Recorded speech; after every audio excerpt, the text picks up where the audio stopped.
الفرقان الحميد إن أول بيت وضع للناس للذي ببكة مباركا وهدى للعالمين صدق اللہ العظیم۔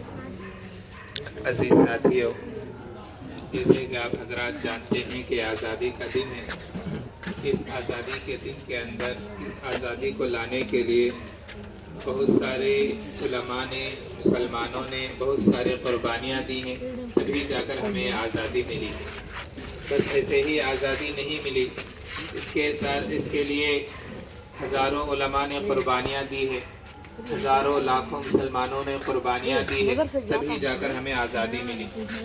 جیسے کہ انڈیا گیٹ اگر دیکھا جائے تو وہاں پر لاکھوں لوگوں کے نام ہیں، اس کے اندر سے 70-80 ہزار مسلمانوں ہی کے نام ہیں، یعنی اس جتنے بھی نام ہیں اس کے اندر سے 70% نام مسلمانوں کے، باقی 30% دوسری قوموں کے ہیں۔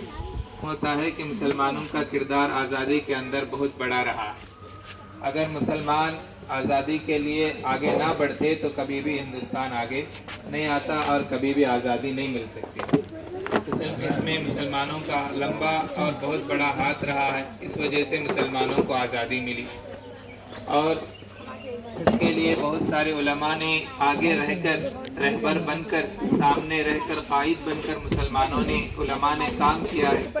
اسی وجہ سے اگر علماء نہ ہوتے آسانی کے ساتھ آزادی نہیں ملتی تھی۔ مسلمانوں نے اور علماء نے بہت سارے تحریکیں چلائی ہیں، ریشم رومال کے نام سے، آزادی کے نام سے اور جے ہند کے نام سے، بہت سارے علماء نے آزادی کے نعرے بلند کیے، تبھی جا کر آزادی ملی۔ انگریز نے دیکھا جب 1701 کے اندر ایسٹ انڈیا کمپنی رکھی گئی، اس کے بعد مسلمانوں نے 1856 میں لڑائی لڑی مسلمانوں سے۔ 1726 یا 27 کے اندر شاہ عبدالعزیز محدث دہلوی رحمۃ اللہ علیہ نے فتویٰ دیا کہ انگریز کے خلاف لڑنا فرض ہو گیا ہے۔ ان کے فتوے کی وجہ سے ٹیپو سلطان لڑائی کے میدان میں آگے آ گئے، اور اسی طرح سراج الدولہ دوسری طرف لڑنے کے لیے آئے تھے۔ تو اس نے انگریز نے دیکھا، اور اس کے بعد 1856 کے اندر بہت سارے علماء نے لڑائی کے لیے آگے آئے، اور شاہ اسماعیل شہید رحمۃ اللہ علیہ آئے، شاہ اسماعیل شہید، شاہ، اس طرح بہت سارے لوگ علماء آتے رہے۔ تو انگریز نے دیکھا کہ بار بار یہ انگریز کے خلاف کیوں لڑائی ہو رہی ہے، کیوں بار بار مسلمان سر اٹھا رہے ہیں۔ تو انہوں نے دیکھا تو اس کے اندر 3 چیزیں مسلمانوں کے اندر موجود تھیں۔ ایک تو کیا ہے کہ نمبر 1 مسلمانوں کے پاس قرآن موجود تھا، دوسرا کیا ہے جذبہ اسلام مسلمانوں کے اندر موجود تھا۔ تو اس لیے انگریزوں نے کیا کیا، ان دونوں کو ختم کرنی چاہیے۔ تیسری چیز علماء اس کے اندر موجود ہے، ان تینوں چیزوں کو ختم کریں گے تو تبھی جا کر انگریز کے خلاف لڑائی ختم ہوگی۔ تو اس لیے سب سے پہلے انہوں نے کیا کیا کہ بہت سارے علماء کو آگ میں ڈال کر بہت سارے علماء کو جلا دیا گیا، مدرسوں کو ختم کر دیا گیا، اور ایک ہی مرتبہ میں 40 لاکھ قرآنوں کو جلا دیا گیا۔ اس طرح قرآن کو بھی ختم کرنے کی کوشش کی، علماء کو بھی ختم کرنے کی کوشش کی۔